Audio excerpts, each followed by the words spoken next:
Welcome, and thank you for standing by. Today's conference is being recorded. If you have any objections, you may disconnect at this time. All participants will be on a listen-only mode for the duration of the call. During the question and answer session, if you would like to ask a question, please press star one. I would now like to turn the call over to Candace Wilson. You may begin. Good afternoon. My name is Candace Wilson. I'm a survey statistician here at the headquarters of the U.S. Census Bureau in the Response, Outreach, and Promotions branch. Please don't ask me to solve any complex equations because I'm no math stat. This webinar is one of a 20-part series where we will present local area data from the 2017 Economic Census. Today we will cover Alabama, Louisiana, Mississippi, North Carolina, South Carolina, and Tennessee. Some of you may know, but we started releasing the 2017 data in September of last year.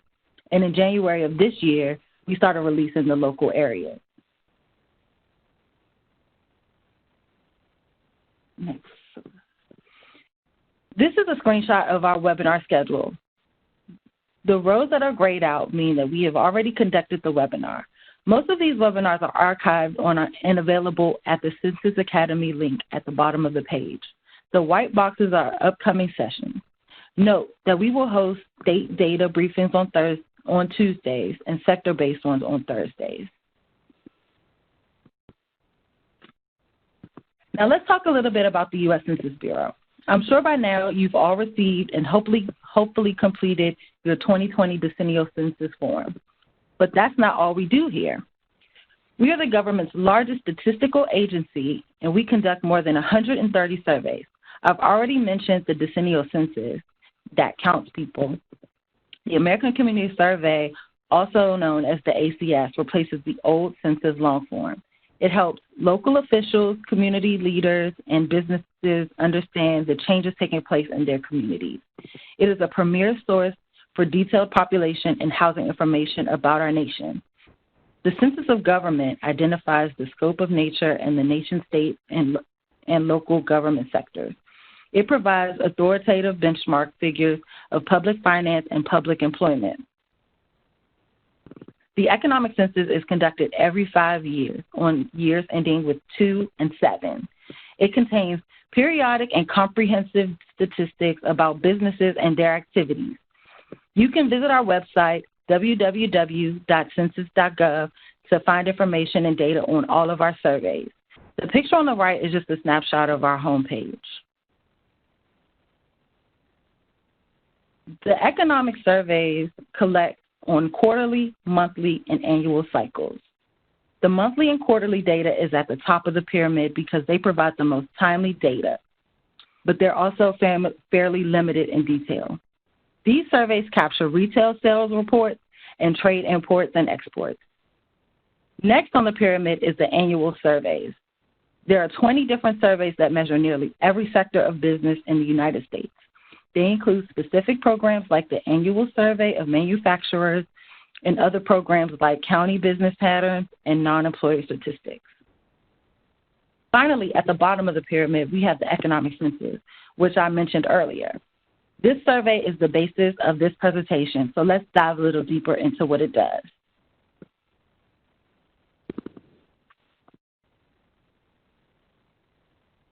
This is the most detailed and comprehensive economic program that we have. We publish data for nearly every 2 through 6-digit North American Industry Classification System, also called NAICS code, that we cover here at the Census Bureau. There are a few exclusions, the biggest one being the farms and ranches sector, because their data is published by their respective sector and agency. When you view this presentation again, you will be able to click on the link and view the complete list of exclusions.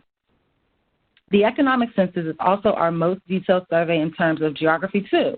It provides data at the national and state level, but it even drills down to the metropolitan area, county, and place. In census terms, place refers to cities, towns, villages, and boroughs of at least 2,500 people who live or work there. The data published from the Economic Census is not just focused on employment and revenue size, but it also highlights the size of the establishment or firm and even the franchise. So if you're considering opening a business, or franchising an existing one, visit our website and check out our statistics. You'll find plenty of data on employment, payroll, sales, shipments, receipts, and revenue. The next bullet is about product lines data. This measures individual products and services provided by businesses like grocery stores. You'll be able to see the amount of each product that they sell, like tomatoes or bread. Well, where can I find this information? I'm glad you asked. It's spread across several platforms like our newly released data.census.gov, which has replaced American Fact Finder. We'll get you more details on that later. We also have Census Business Builder and Quick Facts, just to name a few, where you can build and compare census data. And if you're looking for data on race, ethnicity, gender, and veteran status of businesses, look at our new surveys, the Service of Business Owner and the Annual Survey of Entrepreneurs, which are being replaced by the new Annual Business Survey. If you notice the chart on the right, it shows the tentative schedule of remaining releases.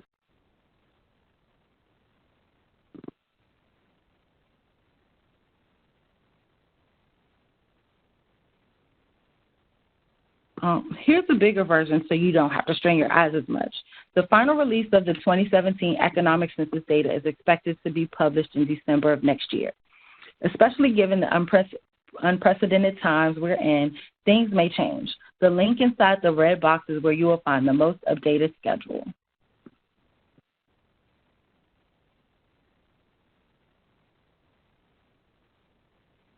So the infographic that you can see on the right displays the states that have released data from the 2017 Economic Census. When you click on an individual state, you get the information on which NAICS sectors are available for that state. It also includes a direct link to the data source. At the top, you will find a drop-down menu. It lists all of the sectors, and you can select one to see the percentage of the sector that is released. The percentage circle in the bottom right will automatically refresh based on your selection.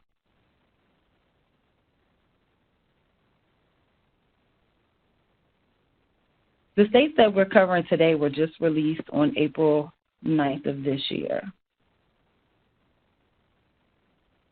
And now I'll hand things over to Adam. Thanks, Candace. My name is Adam Grundy, and I'm a supervisor of the U.S. Census Bureau in the Data User and Trade Outreach Branch. I'm going to be going over some of the key changes in the 2017 Economic Census. First of all, there's geographic area changes for counties, places, and metros. Also, one thing to be recognized is that there's no zip code data. This will be captured in our zip code business patterns. There's no place data for manufacturing. And the North American industry classification changes is some of the things I'm going to be going through in the next few slides. We're replacing the old product lines tables with new North American product classification systems, or NAPs.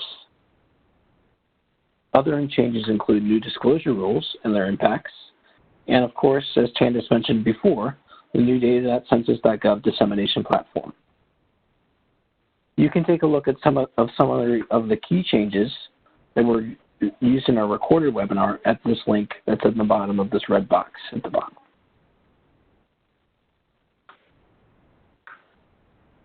So on this slide, we're going to be taking a look at the geographic area changes for Alabama.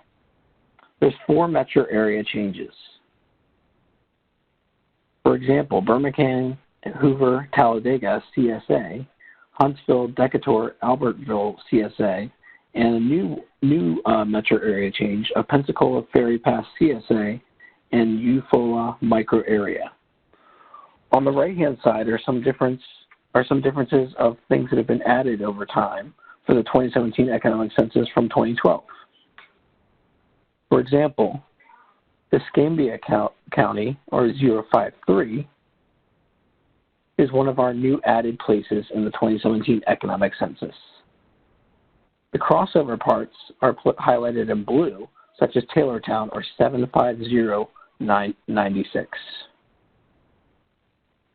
Some of the drop places in the 2017 Economic Census for this state include Calhoun County, Chambers County, and the other two counties that you can see over here, 14728 and 36592. Also, one thing to be of note for Alabama is 192 economic place changes, 111 with area gain, 61 with area loss, and one place with a name change. Kimberlytown is now a city. There's 13 new places and 2 drop places. It's important to visit this website at the bottom here in the red box for online map resources to better understand the changes that I just discussed for Alabama and other states available. Now let's take a look at Louisiana. New Lake Charles CSA is one of the new geographic area changes for Louisiana. There's 117 economic place changes, 58 with area gain, 52 with area loss, and there's 0 places with a name change for this state. There's 6 new places and 7 drop places. So for example, Allen Parish, or County Code 003, is one of the added places for the 2017 Economic Census for Louisiana. However, for drop places, we have Boot CDP, or 09130, that has been dropped from Louisiana for the 2017 Economic Census. You can take a look at the red box at the top with this link here to find more information about these geographic area changes. Now let's take a look at Mississippi. There's 45 economic place changes. So of this 45, you can see the 20 places with area gain, 23 with area loss, 1 place with a name change, 1 new place, and 1 drop place. So for example, Lamar County, or County Code 073, has been an added place for Mississippi. A drop place would be Lauderdale County, or County Code 075.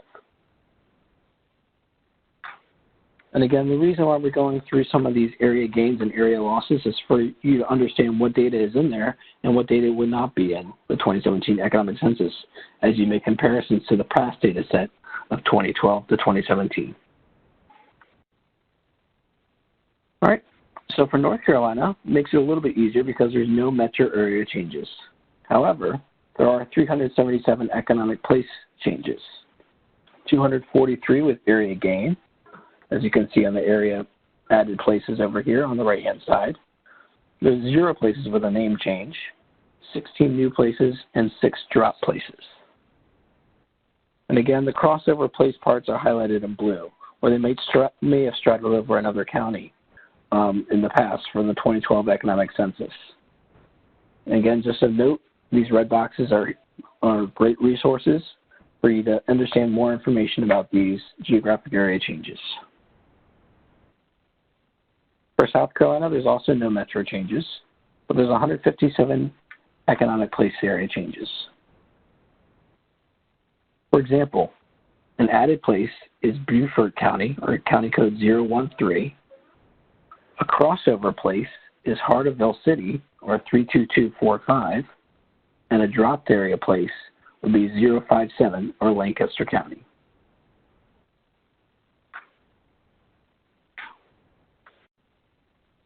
And the last state is for Tennessee. Again, there's no metro area changes for this one, but there are 217 economic place changes, 104 with gain, 97 with area loss, 0 places with a name change, 12 new places, and 2 drop places. And over on the right-hand side, you can see an example of some of the lists of counties and added places that we've added. For example, Crockett County, or County Code 033, or Louisville City, or 43820. A drop place would be an example of 047 County Code, Fayette County, or Sullivan County, County Code 163. Now that we've gone over some of the main changes for the geographic area statistics, we're going to take a look at what NAICS means.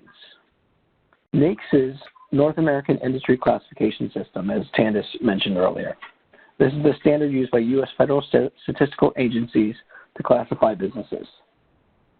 It was developed by OMB, Statistics Canada, and Mexico Stat Agency, as you can see in the acronym in parentheses.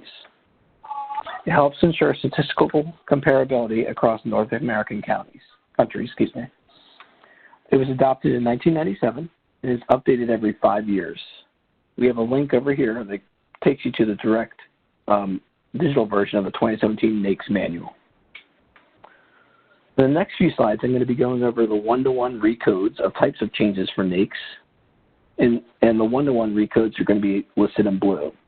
The many-to-one or multiple NAICS codes merged into one NAICS code is going to be in green, and many-to-many is going to be in a salmon type of color. And the one-to-many splitters, there's none for 2017, but there were a few in the 2012 Economic Census.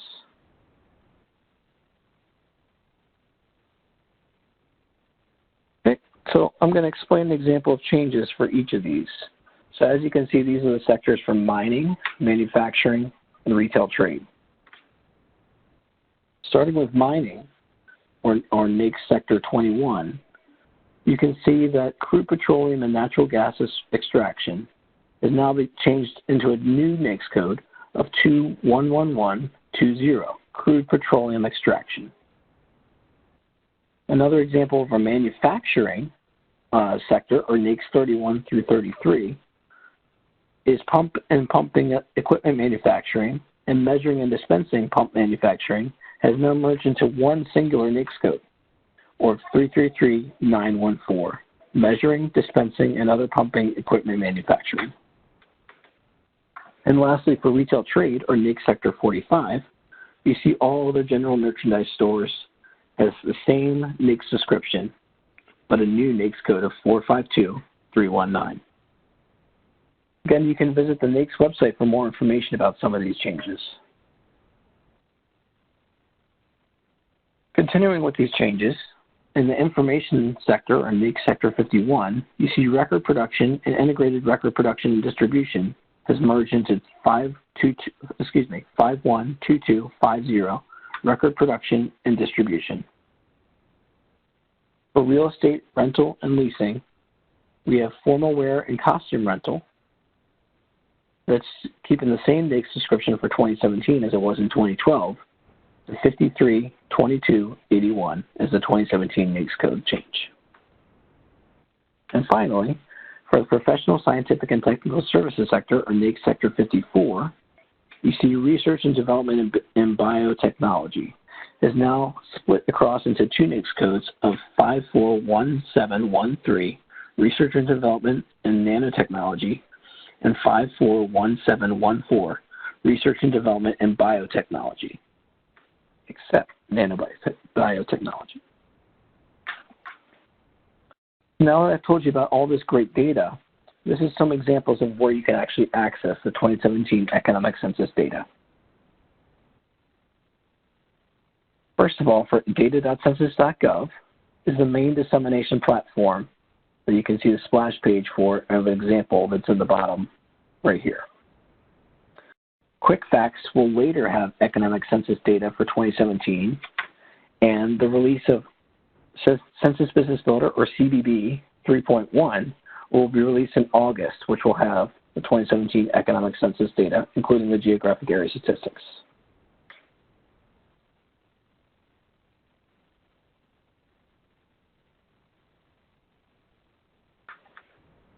These are some examples of an ongoing series of fun facts for each of the release states. Each one focuses on a NAICS sector of interest for that state and uses the official quarter design from the U.S. Mint. On the top right, you can see an example of an article from our series called America Counts that investigated economic census and measuring a changing America. On the bottom left, you can get the full list of all these visualizations, including these fun facts, at our link that's provided in the bottom left box. Also of note, you can take a look at what's going to be coming soon for some of these fun facts. For example, Alabama, South Carolina, and Tennessee are going to be focusing on these different sectors.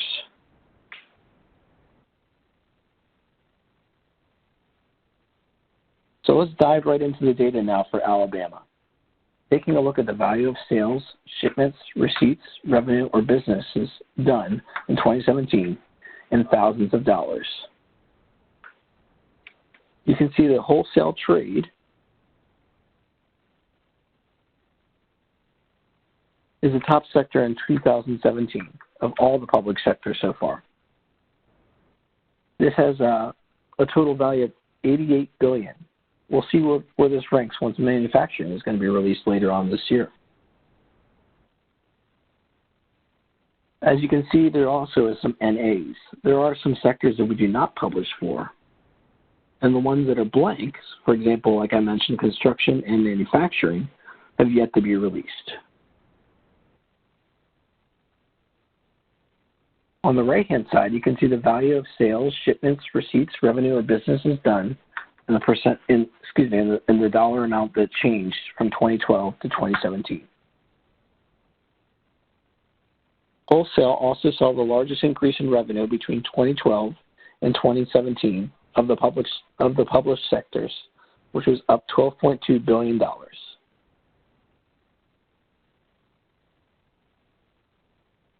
There was one sector that actually went down, and that was the arts and entertainment sector, which was the one sector that went down by $35.7 million. All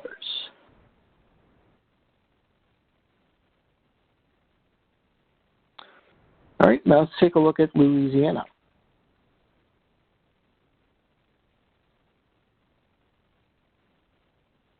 As you can see here, the value of sales, shipments, receipts, and revenue or businesses done in 2017 in thousands of dollars. So $77.7 billion for wholesale trade compared to retail trade, which is $65 billion. And again, the NAs you can see over here are sectors that are not published in the 2017 Economic Census, and the ones that are blank will be the ones that have yet to be released.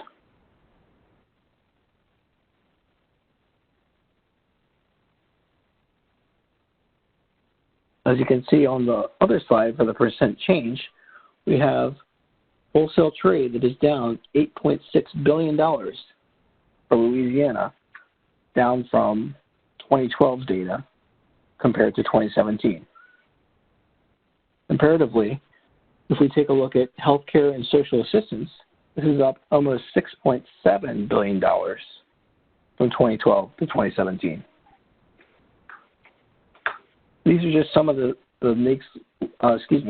some of the state level changes you can take a look at from our economic census data. You may want to actually investigate more by taking a look at the counties that make up the state to see if that's true across all the sectors.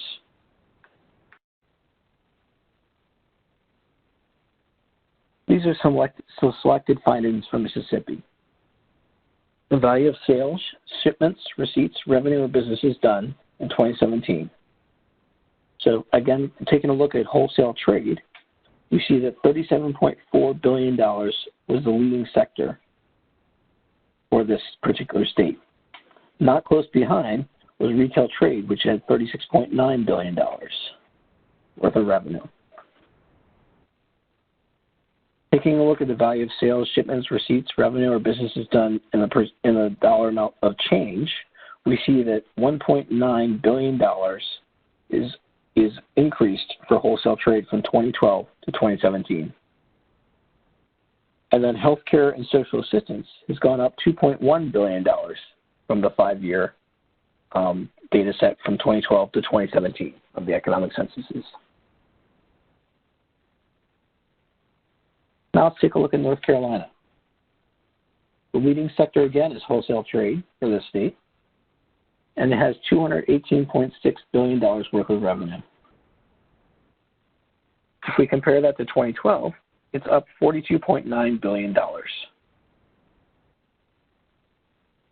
And again, these are just some of the investigations you can do with the rich data source that the economic census provides for this particular state. Now, if we take a look at South Carolina, we have $78.6 billion worth of revenue for wholesale trade. and the dollar amount change from 2012 to 2017 is $18.9 billion for wholesale trade.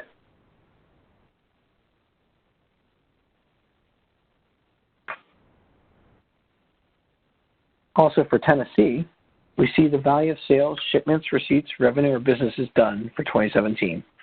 We have $165.6 billion for wholesale trade for Tennessee. If we take a look at some of the other sectors, for example, retail trade, for the dollar amount change from 2012 to 2017, we see that $10.3 billion has increased from 2012 to 2017, and then healthcare and social assistance has gone up $9.7 billion. If we take a look at wholesale trade, this one actually went down by $4.2 billion from 2012 to 2017. So it's one of a few sectors that actually decreased for this particular state.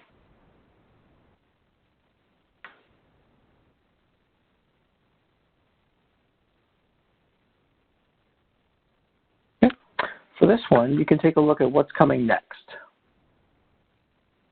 So we're going to be taking a look at the North American Product Classification System. Some of the product lines provide a breakout of the products made and sold and services provided by businesses.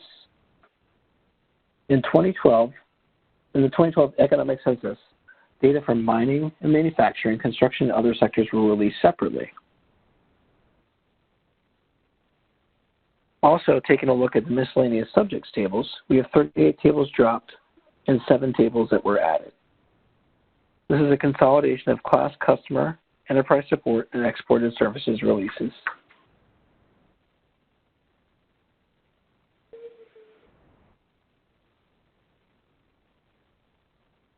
As you can see on the right-hand side, this is some examples of some of the different sectors and summary subject series that are going to be released from November 2020 to September 2021. For example, manufacturing has detailed statistics for the United States coming out during this time frame. Also of note is the zip code statistics will be released tentatively in December 2021. Now I'm going to turn the presentation back over to Tandis Wilson to help us wrap up both this slide as well as the next few slides for this one. Thanks, Adam. Let's get to the next slide. Okay, so as business changes, so do we. One of those includes the addition of the North American Product Classification System, as Adam mentioned, and this is where we'll publish the product line data that I mentioned earlier as well. Feel free to visit the website for more information.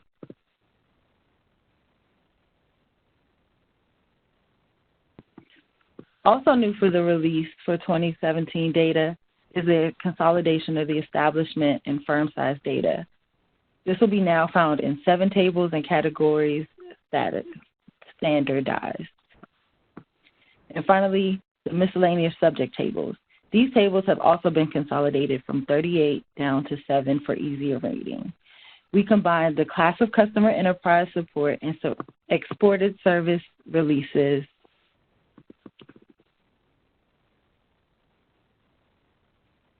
So to summarize, the Economic Census is our most comprehensive survey of business data. More information can be found on the link provided. The data that is released is on a flow basis, and all the states and sectors will be completed in August. Details are on the link. Geography is always changing, so does data. So keep up with the changes on the websites listed. The 2017 Economic Census provides data on the new NAICS basis. Learn more on the NAICS page. And also, if you need data, it is now being released on our new platform, data.census.gov, and more data is coming. Stay tuned to future webinars on our website for the latest and greatest information. Thank you for tuning in, and we will now open the phone lines for questions. Thank you. At this time, if you would like to ask a question, please press *1 from your phone, unmute your line, and record your first and your last name clearly when prompted. Your name is needed to ask a question. Once more, please press star one from your phone, unmute your line, and record your first and your last name clearly when prompted. One moment as we wait for our first question. So this is Andy Haight. While we are waiting for our first question to come in on the phone, I figured we'll answer one or two questions that came in via the chat. So one of the attendees today asked this question about the loss of the place-level data for the manufacturing sector. Why is it that we are now not publishing city, town, village, and borough level data for the manufacturing sector? And the short answer is the new disclosure rules that Adam mentioned are now having an impact on the level of data that we can publish. And when we did the analysis, there were going to be so few cities and towns that we would be able to publish the manufacturing sector for that we decided to drop it. As many of you already know, the Census Bureau is committed to protecting the privacy of people and businesses who respond to our surveys. In our demographic programs area, we are implementing some new rules called new disclosure avoidance rules that are resulting in some additional suppressions of data. And on the business side, we have a similar set of rules that are also resulting in that drop of data. So unfortunately, we won't have place-level data for manufacturing. We're hoping that for the 2022 economic census that we may be able to restore some of that data, but for right now, we won't be publishing it for manufacturing. So let's see if we have any questions from the phone. At this time, I do not show any questions over the phone. As a reminder, if you would like to ask a question, please press star one, unmute your line, and record your first and your last name clearly when prompted. One moment as we wait for any other questions. Great. So while we're waiting again, let me address one other question that came in on the chat. An attendee asked about our new Small Business Pulse survey. So as many of you already know, the different programs, business surveys that we conduct at the Census Bureau that Candace and Adam talked about provide a very varying level of detail. In general terms, the more timely our surveys, the less detailed they are. So those monthly and quarterly surveys that Candace mentioned that are shown publishing data for every single month, those surveys, with only one or two exceptions, only show data at the national level. On the opposite extreme, you have the economic census. Certainly not the definition of timely. We are publishing now data from the 2017 economic census. But the flip side of that is it's a very detailed survey. In these challenging times, though, that we are in right now, timely data that is also detailed in terms of geography is especially important. So to help measure the impact of the COVID-19 pandemic on the U.S. economy, we just recently started collecting and publishing data from a brand new Small Business Pulse survey. The Business Pulse survey will provide data at the national, state, and for selected metropolitan areas. It will have some detailed NAICS breakouts, and again, it's all publishing data on small employer businesses, and it's asking questions about how their business has been sort of dealing with the COVID-19 situation. So it's a fantastic, very timely data survey that we are now conducting. It is part of our experimental data products, so it doesn't follow the normal statistical standards that we would have for a program like the Economic Census, for example. And of course, those businesses that we sampled from, the universe of those businesses came from the Economic Census. So it is important that we still conduct a complete count of every employer business in the United States, because without that complete count, you then wouldn't have a comprehensive universe that you could pull from to do a small business survey like the Business Pulse survey. So great question. I would encourage you all to check out that information. as well as check out some data from our new business formation statistics program that looks at business startups during this pandemic. So, operator, let's see if we have anybody, any other questions. We currently do not have any questions over the phone. Okay, let me just check one more time and see if, yeah, it looks like we do have a couple of other questions that have come in on the chat. So one of the attendees asked information about African American owned businesses. Adam and Candace mentioned a survey that we've historically done called the Survey of Business Owners, or SBO. SBO was done every 5 years on the same years as we do the Econ Census, and it provided detailed information on the race, ethnicity, gender, and veteran status of the business owner. The data was really valuable, but it was only done every 5 years. And people commented, wow, I'd love to have something more timely than that. So we added a survey called the Annual Survey of Entrepreneurs, ASE, and that survey filled in the gaps in between those economic census years. Today, we actually released the very first data from the survey that Candace mentioned that replaces both SBO and ASE, which is the Annual Business Survey, or ABS. The ABS data is similar to ASE in that it only covers employer businesses. It doesn't cover self-employed people, but some of the same types of race, ethnicity, gender, and veteran status breakouts that you all were accustomed to seeing in the SBO and in the ASE, you definitely will see those same types of breakouts in the ABS. Those data breakouts do include some funding data, information about where small businesses get their funds to start up their business. So that program does have some really great data on that. And again, it's broken out by race, ethnicity, gender, and veteran status. So as the attendee asked, if they wanted to find out information on African American businesses and where they were getting their funding from, some of that information is available through ABS. So that's a great situation. Okay, let's see. I think. Okay, and then the last question I do see here that came in on the chat is someone was asking the question about how does the economic census data compare to the data that the Bureau of Labor Statistics publishes. So there's sort of two main differences between the BLS data and the Census Bureau's business data, including the economic census.